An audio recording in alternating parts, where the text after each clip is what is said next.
Hi Bradley, just taking a look at your file here. I think you have it set to the right. Yeah, looks good. Okay, so I like these colors. I actually do like this pink color with this red over the top. I think this is kind of a nice microphone actually. It's pretty simplified and I like the roughness of it. I like the red on this salmon-y color. This stuff is like too close to the edge, definitely.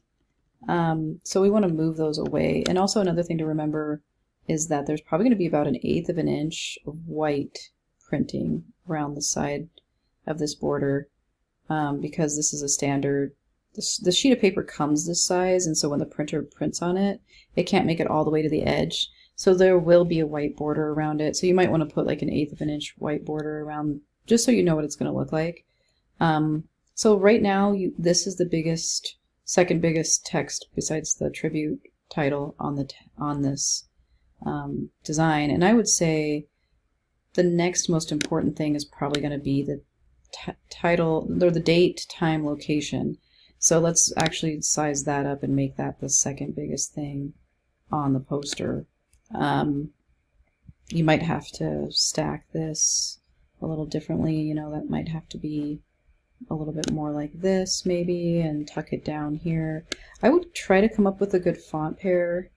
I think you do have a pair here with this tribute text here, although that's outlined, so I can't tell what kind it is, what font it is. But this font, what is it? Minion. So this is just the standard thing. We definitely need to go through the font list and find something that looks good with the tribute text.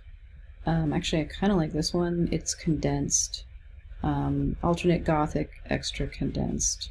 It is an Adobe font, so you'd have to go in to find more and search for it in here. I think you can just start typing in here, and you can find it in there in the Find More section, and then you activate it by clicking on the cloud if you want to find that same font that I have.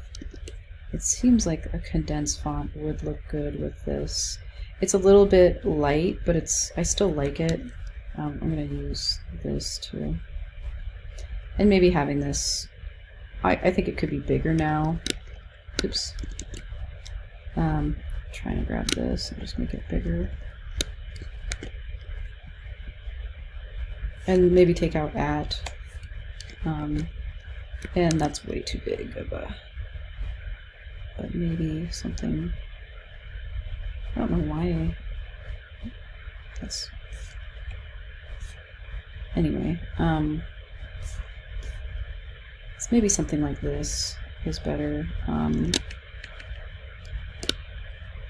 But yeah, this might be better if it was bold, but I don't know if there is a bold. Nope. So maybe just making it bigger would be good.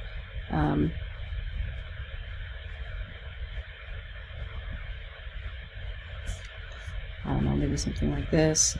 And then just make the rest of these the same text. I would say maybe what needs to happen, let's see, I'm going to move this, I'm going to push W. This could be, you know, changed to this text, and then you could move it and rotate it to match. Maybe something like that, and then this could be, you know, down here. This could actually be brought into the same text box. So if I do Command X and then Command V, I can put it in here with, and delete some of these spaces. I could put it in there with that, because it makes sense for this to just be in the same text box.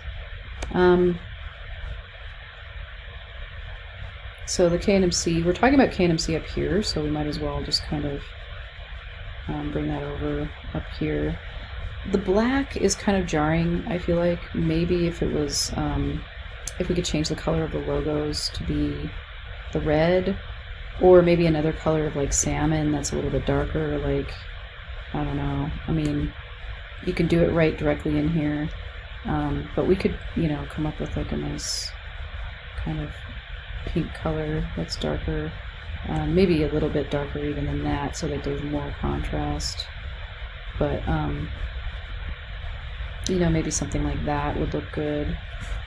I'm just not sure if the black looks good. The black might be alright, but for me, I don't know if it's working. You might want to, instead of using like traced drum sets or traced instruments, you might want to go on Unsplash and download actual photos and then clip them out in Photoshop, or either just find them on a white background. So like maybe we could look up, I mean, I'm looking on Google Images, which is probably not really, or maybe just a single drum, like bass drum. But, you know, obviously going on like Pexels, Freepik, or Unsplash, I'm going to want a little more, would probably be better than going to Google Images. Oops. Just because you could probably get a higher res photo.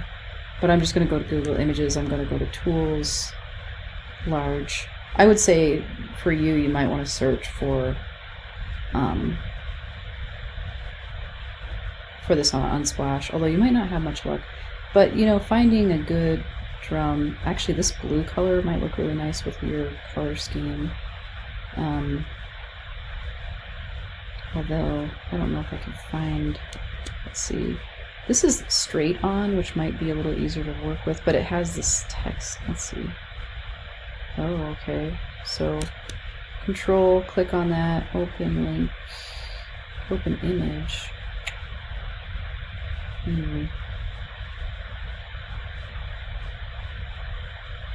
know this is kind of goofy, I'm not having much luck with it.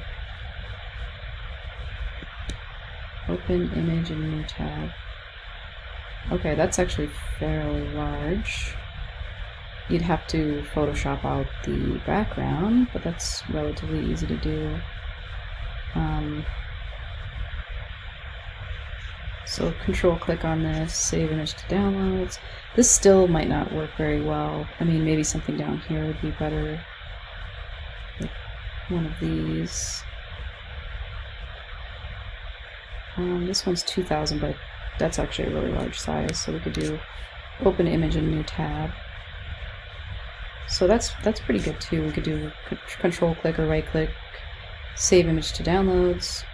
So we have a couple images we could work with in Photoshop, and possibly bring an image of a drum set in, or this isn't a drum set. This is actually just a bass drum. I thought maybe a drum set might look a little, might, I don't know, be a little too busy, but you can definitely experiment with you know, either a drum set or, so one thing that might happen with these drum sets that you find on Google Images anyway is that there's a bunch of like logos on them and stuff. Gosh, my Photoshop is so screwed up ever since the, anyway. So we can do like the clone stamp tool and to get rid of like unwanted logos, and we can make the size, you know, probably roughly the size of, I don't know. There is like a reflection here, but we can just get rid of that as well.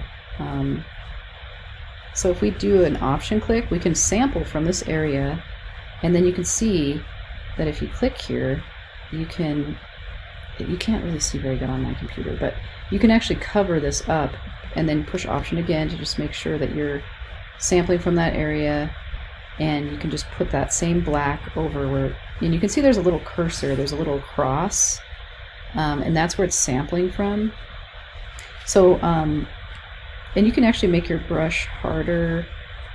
Sorry this is such a piece of crap. I'm not sure what's going on with my Photoshop. I've tried restarting, and yeah, it's just hard to work with right now. It looks bad on my end too, but yeah, if you just keep pushing option and then clicking, and actually a good place to push option is down here, and then you get that little, you know, bullseye, and then you do get the little cross down there, and that's where you know you're where you're sampling from. So I would just sample from below and just cover up all of this. Oops, I went too far over. Oh, that's easy enough to fix. Option click, and then click up here. This is probably super confusing, but anyway, it's the clone stamp tool. And so if we use the magic wand tool It's under the quick selection tool, but if you click here, you can get the white background, and we can still go to that select and mask area. And then I'm gonna have to try and do something with my Photoshop. It's really, really messed up ever since I did the update. But so now we're in the select and mask area, and if we go to over here, we can, let's see, I'm having trouble seeing it here. We need to scroll down in the properties panel. Can't really see it very well, but we can push the invert button, and then that will invert the selection. And you can feather it if you need to. Oops, I pushed invert too many times. But feathering it of like, you know, 2 or 3, 6, 3 pixels or something. And then make sure your output settings is to layer mask, which I can't see it because Photoshop is a piece of crap. But make sure your output settings down here is to layer mask, and then push OK. And then you'll have this drum set clipped, and it'll look nice, and it won't have those logos on it anymore. And save it as a PSD file. So file save as, and just make sure the format's a PSD, because that will preserve the transparent background. And then you can bring that in as an element in here potentially, clipped out. And then you could maybe put all of your logos, like, you know, you maybe bring your drum set in right here and put the logos over here. Maybe change the colors. Maybe even move, you know, all of this up a little bit. So maybe just move this up here, and then you have your drum set here. Change the colors of your logos so you got a good color scheme. And you can even bring in some stripes in the background of colors as long as you can find a good color scheme. So anyway, that's pretty much what I have for you for this video. Definitely go over the project worksheet and just make sure that you have everything that you need. And when you bring in files, make sure you check this, that they're in CMYK color mode, and that they are the effective PPI is 300 or larger. There is a video in week 14 that goes over how to check images. I suggest you watch that too if you haven't already. And anyway, good start, just needs some refinement, needs a little bit more imagery in it, possibly, maybe some more colors, a good font pair, and yeah, that's about it. All right, talk to you later.